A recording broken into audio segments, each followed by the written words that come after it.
Aprite le porte della giustizia, entreremo a rendere grazie al Signore.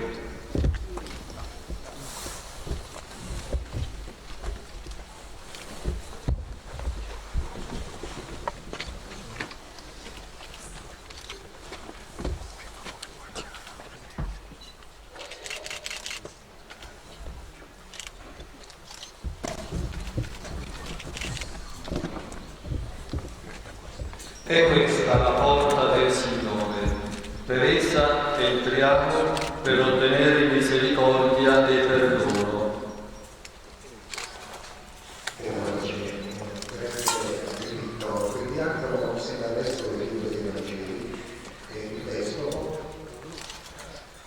Viene elevato questo lezionario, questo evangeliario, e noi diciamo: io sono la porta, dice il Signore, chi passa per me sarà salvo, entrerà e uscirà e troverà il sole.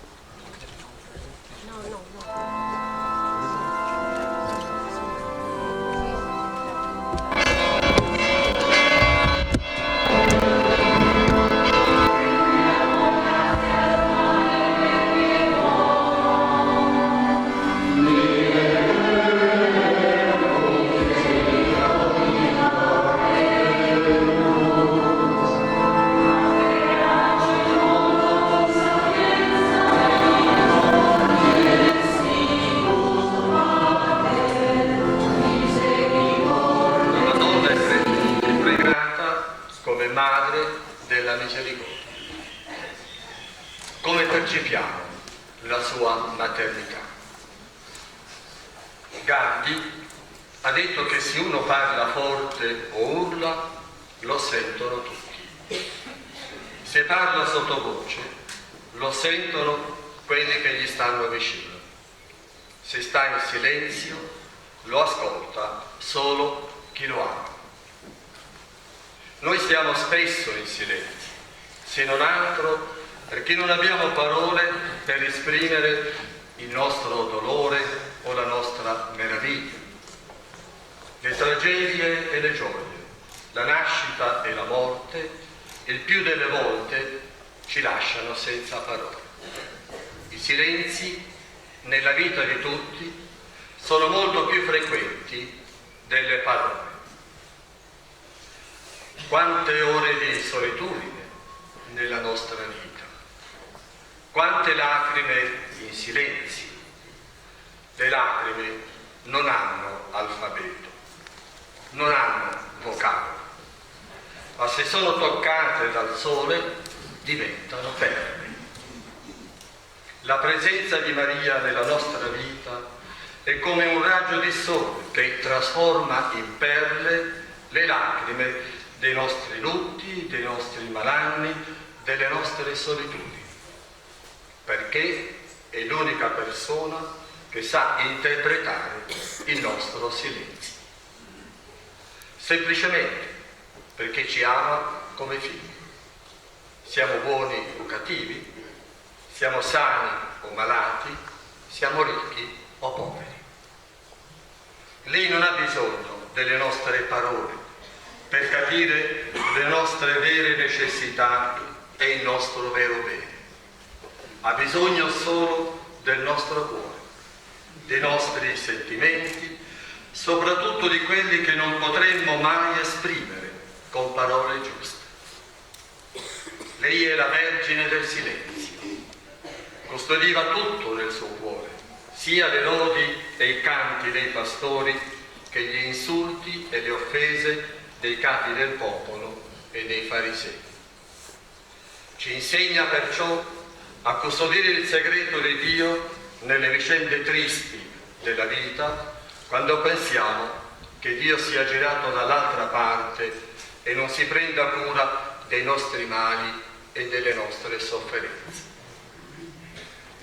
Quale messaggio ci viene rivolto dalla parola di Dio che abbiamo ascoltato?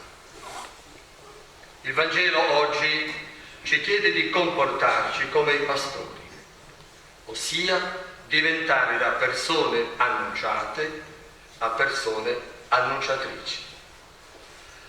Annuncia veramente però solo chi vede, chi fa esperienza, non chi ha sentito dire, chi sta alla soglia della Chiesa, chi passa questa soglia una o due volte l'anno, più quando ha qualche cosa da chiedere che quando ha qualcosa da offrire o qualcosa per cui dire grazie. C'è chi cerca la Chiesa con la predica corta, la penitenza con lo sconto, le compagnie di coro. Solo chi ha profonda esperienza di Dio lo può raccontare agli altri. Raccontare non vuol dire insegnare, non vuol dire imporre. Si racconta ciò che si vive, non ciò che si legge o si sente dire. Chi ha fatto esperienza del perdono sa che cosa vuol dire trovare la pace dopo aver trascorso giorni e notti divorati dal rimorso. Chi ha fatto esperienza della misericordia sa che cosa vuol dire sentirsi incoraggiati e rispettati nella propria dignità dopo essere stati giudicati indegni di riconoscenza e di condivisione. Questa sera abbiamo aperto un'altra porta della misericordia. Alle altre porte si apriranno nella nostra diocesi. Altri santuari diventano luoghi di preghiera, di conversione, di conforto spirituale. Prego la Madonna, sotto i diversi titoli con cui è venerata nella nostra diocesi, perché doni a tutti quelli che ricorrono a lei la forza per vincere il male e il coraggio di chiedere il perdono quando lo si commette. Sia pace nel nostro cuore, nelle nostre famiglie, nelle nostre istituzioni. Abbiamo un Dio Padre di misericordia, abbiamo la Madonna Madre di misericordia. Buon anno a tutti della misericordia. Amen. Una parola che mi rimane fissa è gratitudine. Gratitudine perché Francesco, il nostro sommo pontefice, ha dato modo con il cosiddetto giubileo diffuso a poter godere di questo beneficio spirituale a tutti, nessuno eccettuato.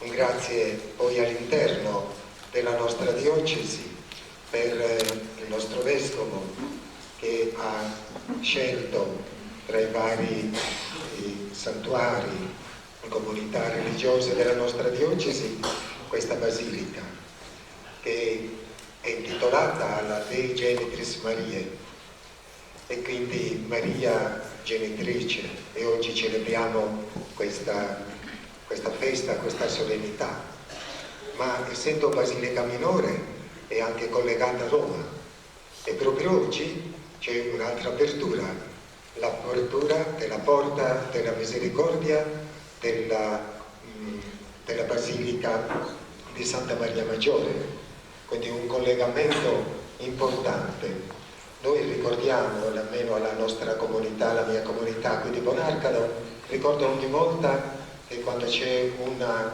celebrazione all'interno delle basiliche romane, delle basiliche maggiori, siamo anche noi figli e quindi godiamo degli stessi benefici. E questo è un grande dono che abbiamo, un dono che viene esteso anche ai paesi vicini, a tutta la Sardegna, e quindi siamo onorati di accogliere anche in questa assemblea tanti provenienti da tante comunità.